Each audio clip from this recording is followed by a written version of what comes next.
Bismillahirrahmanirrahim. Kita lanjutkan lagi ya. Tadi materi sebelumnya kita sudah membahas tentang termodinamika korosi. Ya, jadi reaksi-reaksi anodik dan reaksi-reaksi katodik itu punya potensial masing-masing dan punya kecenderungan untuk mengalami untuk mengalami reaksi gitu. Nah, jadi selanjutnya kita akan bahas tentang bagaimana mengaplikasikan kriteria-kriteria tadi ya, atau teori termodinamika tadi.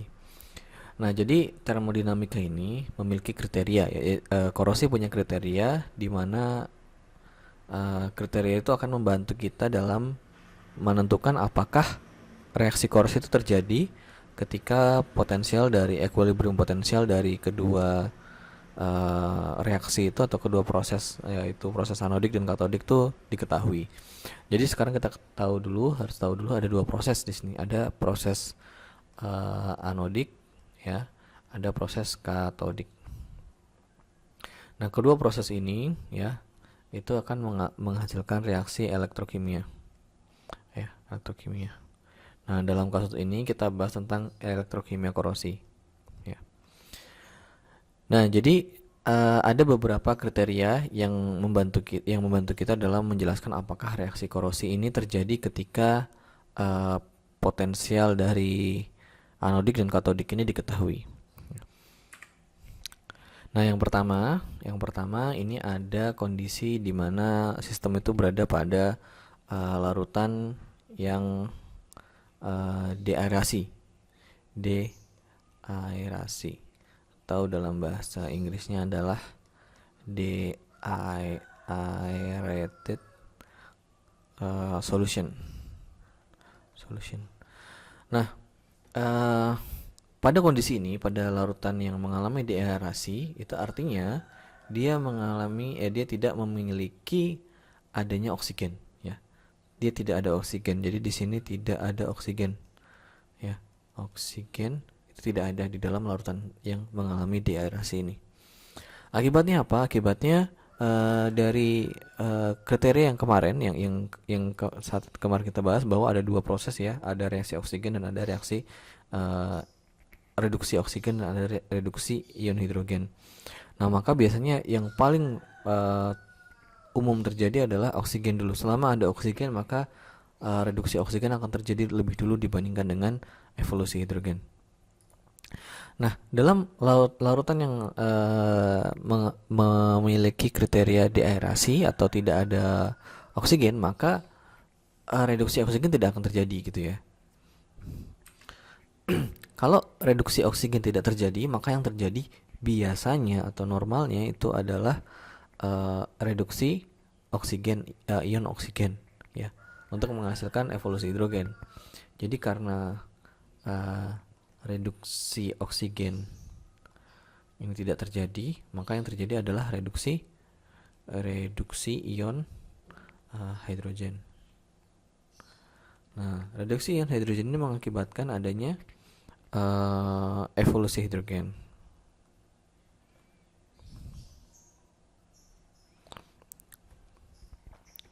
Dan ketika kita ngomong masalah asam ya, ketika dalam kondisi asam dia akan memiliki equilibrium sama dengan minus 0,059 pH gitu. Nah, dalam kondisi ini maka semua logam yang memiliki equilibrium lebih kecil daripada 0,059 pH ya, maka dia akan mengalami korosi ya. Dia akan mengalami korosi ya. Jadi semua logam yang memiliki equilibrium lebih rendah daripada minus 0,059 pH atau kurang lebih 0 equilibrium atau 0 volt ya, 0 volt, ini dia akan cenderung mengalami korosi. Semakin negatif ya, semakin rendah ya, kan ini 0, lebih rendah daripada 0 kan berarti minus. Semakin negatif ya, semakin negatif, maka semakin negatif E equilibrium dari logam tadi, maka yang terjadi adalah semakin tinggi driving voltage-nya. Maka semakin tinggi driving voltage gitu.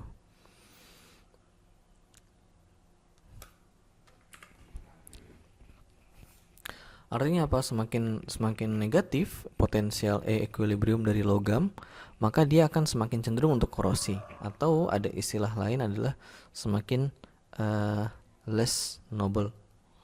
Kalau kalian sempat tahu istilah logam mulia ya, maka ini semakin tidak mulia logamnya ketika dia memiliki E equilibrium yang lebih rendah daripada 0. Yang semakin jauh lebih rendah, maka dia akan semakin less noble, semakin lebih tidak mulia gitu ya. Nah, itu kalau kondisi asam. Kalau kondisi netral atau basa ya. Kalau kondisi netral atau basa, maka yang kita lihat itu adalah kita bedakan aja ya. Jadi atau gini, kita balik lagi ke yang kemarin ya. Sebentar, coba saya hapus dulu nih. Balik ke gambar. Nah, di gambar ini ada tiga titik ya di sini ya. Ada titik A, titik 1, titik 2, titik 3 ya. 1, 2, 3. Nah, titik 1 ini ya dengan pH yang sangat kecil itu masuk ke dalam kondisi dia asam. Ya. Sedangkan yang kedua ini kita masuk ke dalam kondisi netral, dan yang ketiga adalah kondisi basa. Nah, dalam kondisi netral maka hal ini keterangan yang tadi tetap berlaku ya. Jadi ketika dia lebih rendah daripada minus 0,059 pH, maka dia akan mengalami korosi. Itu ingat di sini kita yang kita cari adalah apakah logam itu mengalami korosi atau tidak gitu ya. Nah, semakin negatif equilibrium logam, maka dia akan semakin cenderung mengalami korosi, atau dia memiliki driving voltage yang tinggi. Nah, dalam kondisi lingkungan yang netral maka ada di kondisi yang kedua. Berarti ketika E equilibrium logam itu lebih rendah daripada 0,414 volt gitu. Sedangkan yang ketika dia di basa itu berarti dalam kondisi E equilibrium logam lebih rendah daripada minus 0,828 volt ya. Minus dan positif ini jangan sampai ketukar, karena di sini di korosi atau di elektrokimia itu sangat berpengaruh ya. Jadi semakin negatif atau semakin positif juga bisa kita bilang seperti itu. Kita bisa bilang lebih kecil, kita bisa bilang lebih rendah ya. Jadi contoh gini, driving voltage contohnya ya. Kita ngomongin driving voltage yang lebih besar, apakah lebih besar minus 0,828 atau lebih besar 0,5 ya. Di sini kita ngomong driving voltage lebih besar adalah 0,0828 gitu. Kenapa? Karena kita ngomongin driving voltage itu adalah delta dari nolnya. Jadi ketika kita ngomongin yang mana yang lebih besar driving voltage-nya, maka yang bawah gitu. Nah, untuk menghindari ke apa sih istilahnya, kerancuan seperti ini, maka biasanya yang kita gunakan di dalam korosi itu istilahnya adalah apakah dia lebih negatif ataukah dia lebih positif ya. Jadi itu diingat-ingat, biasanya kita ngomongnya apakah dia lebih negatif ataukah dia lebih positif ya. Jadi kalau di dalam kondisi ini ketika asam dia lebih negatif daripada 0, ketika di netral dia lebih negatif daripada 0,414, ketika di basa lebih negatif daripada 0,828, maka logam-logam tersebut akan mengalami korosi. Itu. Nah, itu adalah larutan yang mengalami deaerasi atau tidak memiliki kandungan oksigen. Kemudian ada larutan yang memiliki kandungan oksigen atau aerated solution ya, larutan aerasi. Nah, dalam larutan aerasi ya, maka kondisi yang sama juga kita temuin gitu. Kita temuin di sini. Di sini ada oksigen, tapi ada juga hidrogen gitu. Jadi kemungkinan yang mana yang terjadi? Maka kalau dilihat dari prioritas yang terjadi, yang dia semakin lebih positif, maka dia semakin cenderung untuk terjadi. Nah, ketika ada oksigen, maka oksigen akan lebih cenderung untuk menjadi reaksi katodik dibandingkan dengan hidrogen, karena di potensial daripada hidrogen itu lebih rendah daripada oksigen. Ya, kita bisa lihat di sini bahwa reaksi oksigen itu terjadi ketika ada oksigen di dalam larutan yang mengalami aerasi tadi. Ya, jadi saya ulangi lagi. Jadi ketika dalam kondisi larutan aerasi ini atau aerated solution ini ada oksigen, ya di sana ada oksigen, jadi ada larutan yang mengandung oksigen. Nah, dalam kondisi seperti ini maka reaksi katodik yang terjadi adalah reduksi oksigen. Kenapa tidak reaksi hidrogen? Karena reaksi hidrogen itu memiliki potensial yang lebih rendah dibandingkan dengan driving voltage yang lebih rendah dibandingkan dengan oksigen.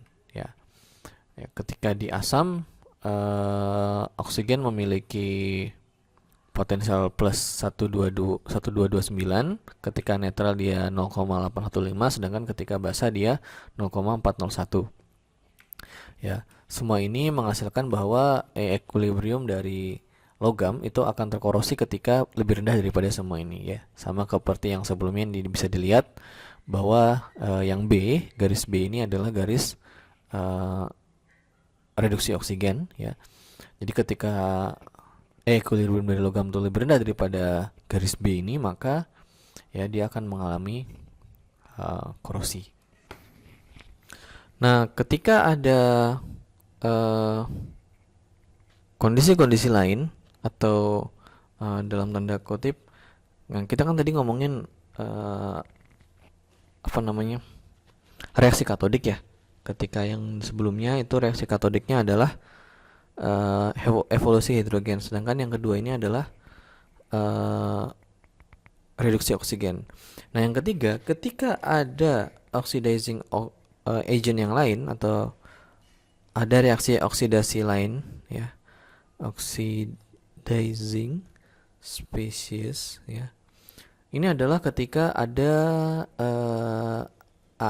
unsur yang memiliki potensial atau driving voltage lebih positif daripada oksigen ya, lebih positif daripada oksigen. Ketika ada kondisi seperti ini, maka yang terjadi adalah biasanya yang lebih dulu teroksidasi itu adalah yang lebih dulu tereduksi adalah yang unsur ini. Contoh, kemarin kita lihat bahwa ada klorin ya. Klorin ini lebih positif daripada oksigen. Ya, klorin itu punya potensial 1 plus 1,35 volt ya. Sedangkan oksigen itu adalah plus 1,23 volt gitu. Maka yang terjadi itu adalah ini klorin. Sampai klorin tuh habis tereduksi baru oksigen tuh akan terjadi. Nah, sehingga ketika kondisinya seperti ini, ketika ada oxidizing spesies yang terdapat pada larutan, maka reaksi klorin itu akan terjadi. Korosi itu akan terjadi ketika logam memiliki equilibrium itu lebih rendah daripada dari si klorin tadi ya, dari equilibrium dari klorin ya. Nah, seperti itu. Contoh lain adalah contoh lain adalah fluorin, ya fluorin itu punya fluorin ini punya E equilibrium sebesar plus 2,65 volt. Nah, kalau ada klorin ada fluorin, maka yang terreduksi duluan adalah si fluorin, ya. Nah, gitu. Karena driving voltage-nya lebih besar, lebih positif gitu ya. Nah, seperti itu. Ketika ada fluorin, maka bahkan emas pun akan terkorosi, ya. Karena dia memiliki E equilibrium yang lebih rendah dibandingkan dengan E equilibrium dari fluorinnya. Gitu. Nah, jadi itu tadi tentang aplikasi dari termodinamika korosi, ya. Nah, setelah ini kita akan bahas tentang hal yang lebih kompleks ketika korosi menghasilkan selain ion, ya. Jadi sekian dulu materi pada tentang aplikasi dari teori termodinamika korosi. Assalamualaikum warahmatullahi wabarakatuh.